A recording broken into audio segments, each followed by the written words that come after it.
Media की आज़ादी एक बड़ा बुनियादी हक है जो मेरे ख्याल है इस हमारे आइन में भी है। हमारे मुल्क में जो सबसे बड़ा मसला पिछले चंद साल में वो मीडिया की आज़ादी के हवाले से, और मैं शायद मेरा क्योंकि ताल्लुक मीडिया से है तो मैं बात भी इसी चीज़ पे करूंगा। जब भी हमारे किसी भी सरकारी दौर में तलवार गिरती है, पहली तलवार मीडिया पे आके गिरती है। आजकल मैं टीवी पर नहीं हूं, लेकिन मैं वाहिद आदमी नहीं हूं जो टीवी पे नहीं हूं। आज भी बहुत से दूसरे दोस्त हैं जो टीवी पर, जिनको आने की इजाजत नहीं है। पिछले दौर में, इमरान खान साहब के दौर में भी बहुत से दोस्त थे जो टीवी पर नहीं आ सकते थे।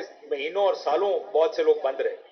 क्या वजह है कि इतना आसान है इस मुल्क में कि जब भी कोई हुकूमत आए वो बड़े आसानी से मीडिया को कंट्रोल भी कर लेती है और लोगों को, यानी सहाफियों को टीवी से भी उतार लेती है, उनकी जो आर्टिकल्स लिखने वाले अखबारों वाले हैं उन सबको भी बंद कर सकती है।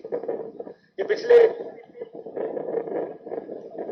पिछले चंद साल में जब से हुकूमत और इस्टेब्लिशमेंट एक पेज पर आए, तब से हमने देखा, इमरान खान साहब के दौर में भी देखा, अब भी देख रहे हैं कि ये आसान हो गया कि कैसे मीडिया को कंट्रोल कर लिया जाता। पिछले दौर में भी बड़ी आसानी से चैनल्स बंद कर दिए जाते थे। जब भी हम किसी हुकूमत से या किसी पूछते थे कि चैनल बंद क्यों है, जाहिर है उसका जवाब एक ही होता था, चैनल्स बंद हो जाते थे, एंकर्स को टीवी से उतार दिया जाता था, और अब भी कुछ नहीं बदला। पिछले जब इमरान खान साहब का होता था तब भी पीका लॉज आए थे, और मुझे याद है हमने पार्लियामेंट हाउस के बाहर धरना दिया था। तमाम ऑपोजिशन उस वक्त आती थी। बड़ी मुश्किल और अचंभे की बात है कि जब ऑपोजिशन होती है वो हमारे साथ आके खड़े होते हैं। हर चीज में मीडिया का और ऑपोजिशन का एक बड़ा नेचुरल सा अलायंस होता है, और वो हमेशा हमारे मसाइल में हमारे साथ, और हम ऑपोजिशन की आवाज बनते हैं क्योंकि एक बड़ा नेचुरल अलायंस है।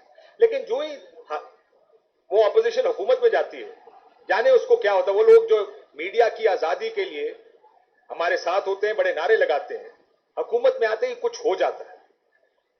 बड़ी बड़ी सियासी जमातें जो जमहूरियत की चैंपियन भी हैं, दाई भी हैं, अब मीडिया के साथ जो हो रहा है उस पर सब खामोश है, क्योंकि इस वक्त निजाम के बेनिफिशियरी हैं। मेरी जाती गुजारिश में ज्यादा लंबी बात नहीं करूंगा। मेरा मुकदमा मीडिया का मुकदमा है कि जब भी आप कोई चार्टर ऑफ डेमोक्रेसी नया करें, मुझे लगता है इस मुल्क को एक नए चार्टर ऑफ डेमोक्रेसी की जरूरत है, जिसमें क्या होना चाहिए और कैसे होना चाहिए उस पर तमाम सियासी जमातें एग्री करें। मेरा ये ख्याल है कि एक ऐसा रास्ता निकालना चाहिए जिसमें सब लोग एक पेज पे, उसमें मीडिया की आजादी का बराए मेहरबानी खुसूसी ख्याल रखें कि कैसे इंश्योर करनी है मीडिया की आजादी।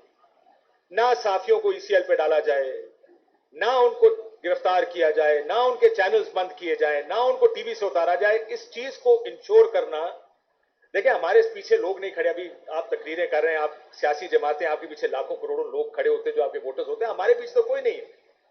हमारी प्रोटेक्शन आइन से आती है। सो जब तक आइन के ऊपर अमल दरामद नहीं होगा, हमारी प्रोटेक्शन नहीं रहती। तो इसलिए मेरी गुजारिश है कि हम ऑपोजिशन में ही नहीं, हुकूमत में भी जाके मीडिया की आजादी को यकीनी बनाएं, क्योंकि ये आम आदमी की आवाज है। हुकूमतों को बुरी लगती है, लेकिन आम आदमी की आवाज है। इसको बंद करना बुनियाद, जमहूरियत की बुनियाद को खत्म करने के मुतरादिफ है। मैं आपका बहुत बहुत शुक्रिया अदा करता हूं, आपने मुझे बोलने का मौका दिया, और all the very best and thank you so very much कि आपने मुझे ये चांस दिया। Thank you ji.